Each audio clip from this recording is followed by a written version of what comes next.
The fire crackles in front of us. It sends sparks up into the dark night sky. You can see the stars, bright and endless. The air is warm and thick, a typical summer night. The smell of burning wood and damp earth fills our little circle of light. It's the kind of night that feels perfect for stories. Not just any stories, though. I'm talking about the kind of stories that stick with you. The kind that make you check over your shoulder when you walk back to your tent.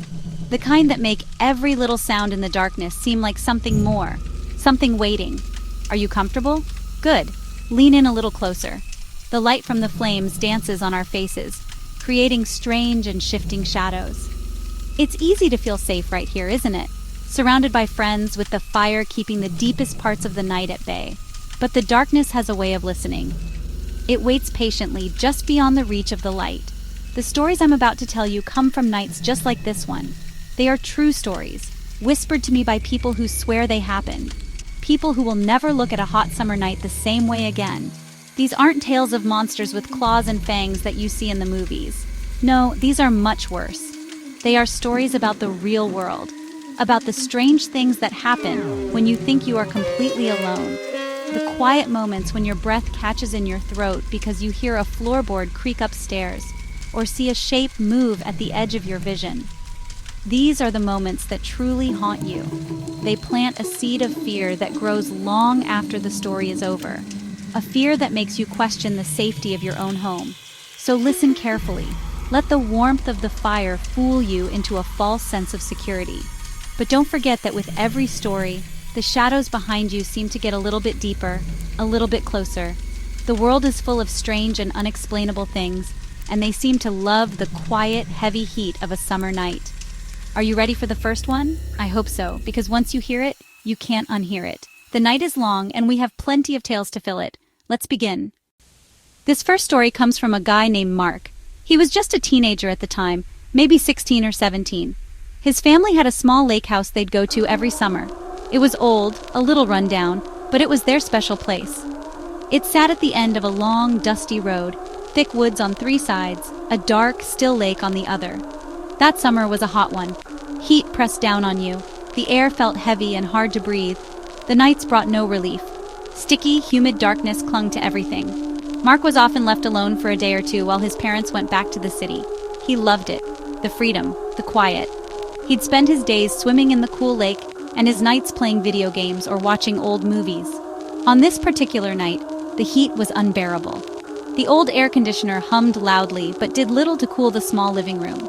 The only other sounds were the chirping of crickets and the gentle lapping of water against the shore. It was a peaceful sound, or it was, until he started to feel it. It's a hard feeling to describe. The feeling of being watched. There was no sound, no specific thing he could point to. The crickets were still chirping, the water was still lapping, the AC still hummed. Everything was normal. He told himself he was just spooked by the dark, by the isolation of the old house. He tried to shake it off. He muted the TV. Now the silence in the room felt different, heavy, expectant. He slowly got up and walked to the big picture window that faced the lake. The moon was a pale sliver, offering very little light. The lake was a sheet of black glass, the woods a wall of impenetrable darkness. He scanned the shoreline, heart beating faster. He saw nothing, just trees, water, and night. Mark was about to turn away from the window, ready to dismiss the whole thing and maybe just go to bed. He was tired, and the heat was making him paranoid. But then a flash of lightning, distant and silent, lit up the sky, just long enough to illuminate the world outside in a stark, ghostly white. And in that brief, blinding flash, he saw it. A tall, thin figure standing near the small wooden dock, perfectly still, looking directly at the house, directly at him. The lightning was gone as quickly as it came, plunging the world back into darkness. The image burned into his mind. Was it real? A trick of the light? A strange shadow? He stood frozen, staring into the blackness. He waited for a footstep, a twig snapping, anything. Only the familiar hum of the night. His mind was racing, maybe a neighbor, though the closest was half a mile away. He backed from the window, fumbling for his phone. His parents, the police, anyone. As his fingers closed around the phone, he heard a sound. It was close, very close. A single, soft footstep on the wooden porch right outside the living room window. He froze. The crickets suddenly stopped chirping. The world outside went completely, unnervingly silent. He didn't dare to breathe. He shifted his gaze from the dock to the window. Just a few feet away, he knew with a certainty that someone was standing on the other side of that glass, hidden by the lamp's reflection. He could feel their presence, a cold spot in the hot, humid air. And he knew, if he moved, if he made a sound, they would know he was right there. Mark stood like a statue for what felt like an eternity. Every nerve screamed to run, to hide, to scream, but he couldn't move. Then a soft scraping noise, a fingernail drawing a slow line down the glass. "I'm here, I see you." That one gets you, right? The idea of someone knowing your name, knowing where you are. Let's throw another log on the fire. Watch the flames eat away at the wood. This next story is about a woman named Sarah. She was a traveling nurse. Her job often took her to small, remote towns. This summer, she was assigned to a clinic in rural Nebraska. Vast and flat, endless fields of corn under big open skies. During the day, the sun beat down, heat shimmering off the asphalt. At night, the temperature barely dropped, a thick, warm blanket. She stayed at a small motel on the edge of town, the only one for 50 miles. Her drive home was lonely, 20 minutes down a 2-lane road, nothing but cornfields taller than a man. The stalks were solid walls in her headlights. One night, close to midnight, under a moonless, starless sky, only her car cut a tunnel through the dark. No other cars for miles. The hum of the engine and low static were her only company, until a strange unease settled over her. Then, in her high beams, a figure, a man in old farmer's overalls and a wide-brimmed straw hat, standing with his back to her, facing into the corn. She slowed, ready to ask if he needed help. He didn't move, rigid, like a scarecrow that had wandered off its post. Something felt deeply wrong. The air in the car turned cold. She decided against stopping. Her instincts screamed to keep going. In the mirror, the man remained, a statue in her taillights, back still turned. She drove 5 more minutes, heart pounding. The road stretched on, corn left, corn right, an endless corridor. Then she saw it again, up ahead on the shoulder, same overalls, same straw hat, same rigid posture, his back to her, staring into the corn. It couldn't be coincidence. She didn't slow down this time. Sarah floored it. The engine roared, yellow lines blurred. She just needed the motel lights, a locked door, and then for the 3rd time, he was there again. Exact same spot, exact same clothes, back still turned. Impossible. She hadn't passed any side roads. As her headlights swept over him, he began to turn, slowly, so slowly. A mechanical, jerky movement, a puppet on strings. Sarah screamed, a raw, primal sound. The face she saw wasn't a face.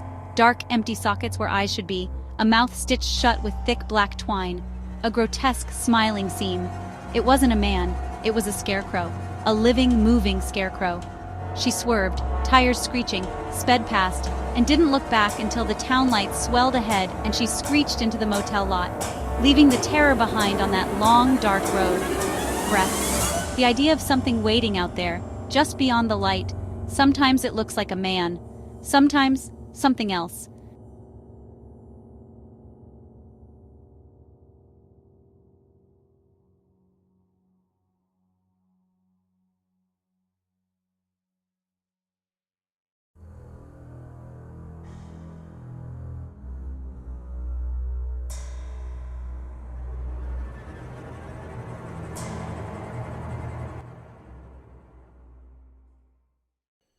Take a deep breath. Feel the warmth from the fire? Good. Because this last story might leave you feeling a little cold. This one happened to a young man named Leo. First apartment, top floor in an old creaky building in the heart of the city. The hallway ceiling had a small square hatch to the attic. The landlord said it was just empty storage. The summer was brutally hot. The city felt like an oven, and Leo's top floor unit worst of all. Still, suffocating air even with a fan pushing hot air around. At night he lay sweating, listening to sirens, distant music, the rumble of traffic. But then other sounds began. They weren't from outside, they came from above. At first, faint scuttling. Rats, he thought. Squirrels. But the sounds changed. They grew louder, not scuttling anymore, dragging. A heavy rhythmic dragging, moving from one end of the attic to the other, around 3 in the morning. Just when the city was quietest, it would start, drag across, and stop. One night, after the dragging, a new sound. Tap, tap, tap. Slow, deliberate, not random. Like a finger tapping the floorboards directly above his bed. He couldn't take it anymore. The next morning, sleepless and unnerved, he decided he had to look. He found the attic key. He pulled a chair into the hallway, climbed up, and unlocked the hatch. He pushed it open. A cascade of dust and stale air fell over him, pitch black up there. He grabbed a flashlight and pulled himself into the dark. The beam cut dusty air, revealing a low-ceilinged space. Old wooden beams, cobwebs, exactly as described. Empty. No furniture, no heavy sacks, no sign of animals. Thick, undisturbed dust. Relief washed over him. Just an old building making noises. He was about to climb down when his beam caught something. In the far corner, directly above his bed, the dust had been disturbed. He walked over. On the boards were long, deep scratches, as if something heavy with sharp edges had been dragged back and forth, over and over again. In the center, a small, worn patch, right where the tapping had come from. He knelt, focused his light. There were words carved into the wood, over and over, almost illegible, but he could just make them out. The same two words, carved into the floor of the empty attic. "Let me out." A hushed breath.